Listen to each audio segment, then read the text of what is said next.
There was a small town in America. It wasn't a big city. Everybody seemed to know everybody. Every morning, little coffee shops opened their doors. There was a grocery store on the corner. A gas station down the street. And a small park right in the middle of town. And in this little town lived a 24-year-old woman named Emma. Emma didn't make a huge amount of money. But she didn't make very little, either. After taxes, she brought home about $3,000 a month. And every month, she asked herself the same question, where does all my money go? Because at the beginning of the month, her bank account looked pretty good. But by the end of the month, almost nothing was left. Sometimes $20. Sometimes $50. And whenever an unexpected expense came up, she had to reach for her credit card. Emma kept thinking, I'm not making any huge financial mistakes. So why can't I save money? She didn't realize that her problem wasn't just how much she made. It was how she was managing what she made. And one simple budgeting rule was about to change her financial life. The 50-30-20 rule. Emma worked for a local marketing company. Her monthly take-home pay was about $3,000. Whenever her paycheck hit her bank account, she felt relieved. She would tell herself, this month, I'm going to be more careful with my money. But then reality happened. During the first week, she'd grab coffee from her favorite cafe. $5 here. $7 there. Then came online shopping. Maybe some new clothes. Dinner with friends. A movie on the weekend. And she would tell herself, these are just small expenses. A $6 coffee didn't seem like a big deal. A $25 shirt didn't seem like a big deal either.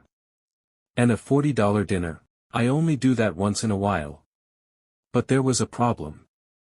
She never looked at all those small expenses together. By the middle of the month, she needed groceries. Then there was gas. The electric bill. Her phone bill. Rent. Insurance. And after paying everything, Emma still felt confused. She thought, I really didn't buy that much. But her bank account told a different story. Then one day, something happened. Emma's car broke down. The repair bill came to about $600. Emma opened her bank account. She looked at the balance. $127. She just sat there for a moment. Then she reached for her credit card. And that was the moment she realized something. She was making money. But she wasn't managing her money. That night, Emma opened her laptop. She pulled up her bank statements from the last 3 months. And for the first time, she looked at her spending as a whole. $5 coffee. $18 lunch. $42 restaurant bill. $60 on clothes.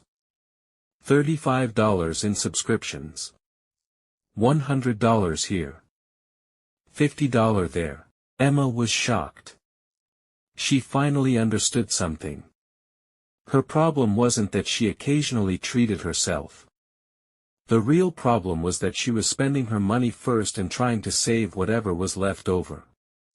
And usually, nothing was left. That night, Emma wrote one question at the top of a notebook. What if I give every dollar a job? What if every dollar she earned had a purpose? Could she stop her money from disappearing? That night, Emma discovered the 50-30-20 budgeting rule.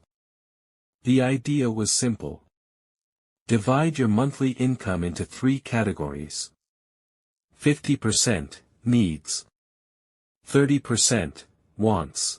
20%, savings and financial goals. Emma grabbed her calculator. Her monthly income was $3,000.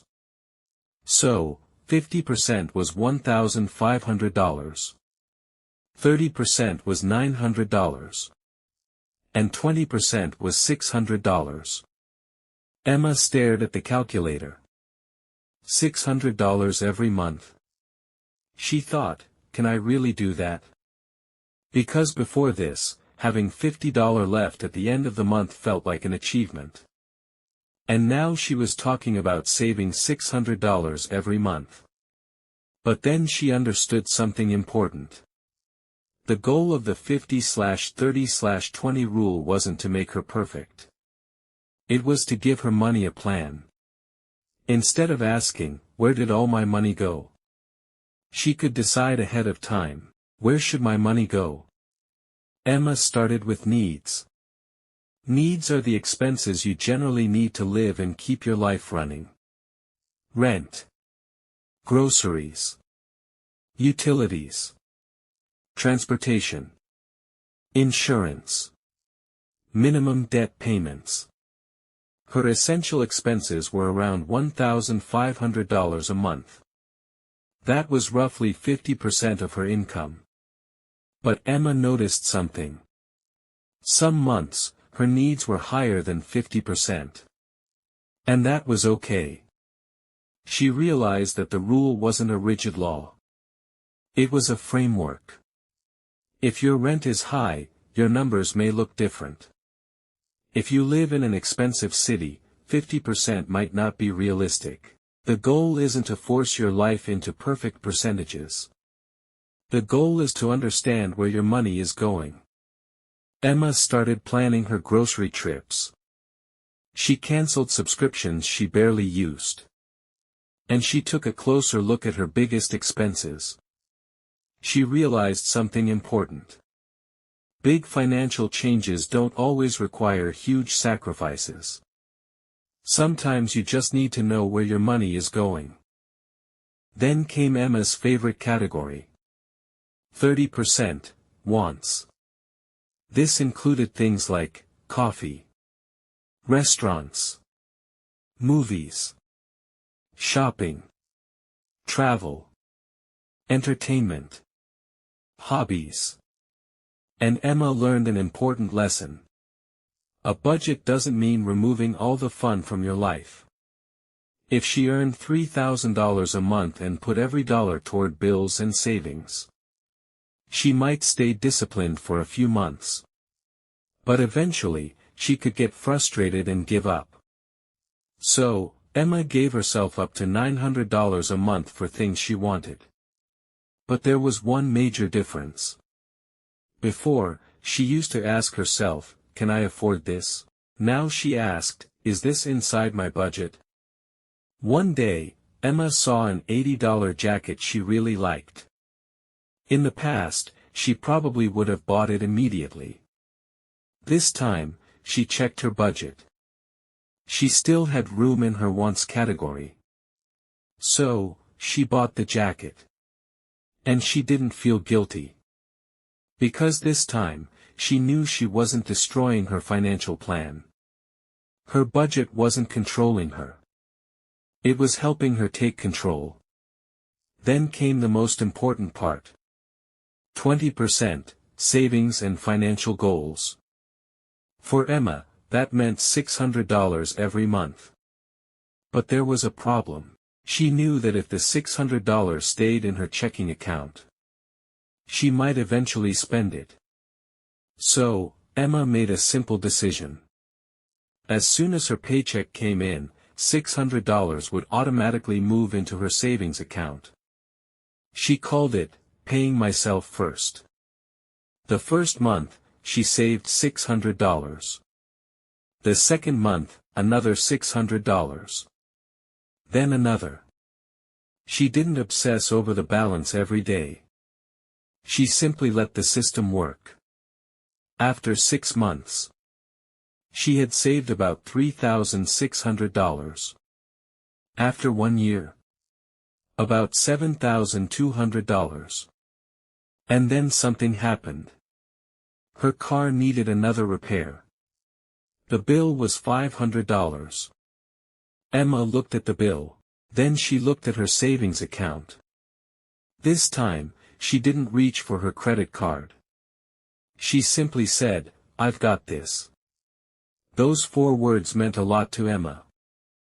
Because a year earlier, a $500 emergency could have completely wrecked her month. Now, she had a financial cushion. But the biggest change in Emma's life wasn't actually in her bank account.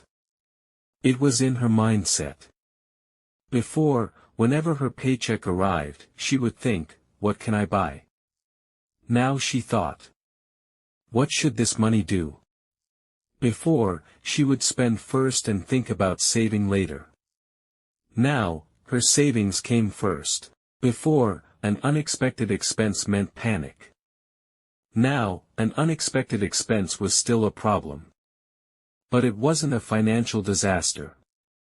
And most importantly, Emma learned that building wealth didn't mean denying herself everything she enjoyed. Building wealth meant learning how to enjoy today, while still preparing for tomorrow. A few months later, Emma was sitting in that same little coffee shop in her hometown. There was a coffee sitting in front of her. But this time, she didn't feel guilty about buying it. Because she knew her rent was covered. Her bills were covered. Her savings were growing. And her spending had a limit. Emma opened her notebook. On the first page, that same question was still there. What if I give every dollar a job? Underneath it, she wrote another sentence. That's exactly what I did. Your income might not be $3,000 a month like Emma's. Maybe it's less. Maybe it's much more. But the principle is the same. If you don't decide where your money goes, something else will decide for you. So, starting today, you can try a simple framework: 50% for needs, 30% for wants, 20% for savings and financial goals. And remember, it doesn't have to be perfect. If your rent is high, you may need to adjust the percentages.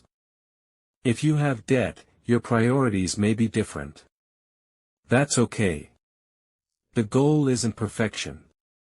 The goal is awareness and control. Because a budget isn't supposed to make your life miserable. A budget is supposed to give you control over your money. And maybe one day, you'll look at your bank account just like Emma did and say, "I've got this." Because financial freedom doesn't happen overnight. It happens through small decisions, made paycheck after paycheck. If you want to learn simple ways to manage your money and build a better financial future, subscribe to the channel. Because here, we won't make personal finance complicated. We'll talk about real money, real decisions, and simple ways to build a better financial future.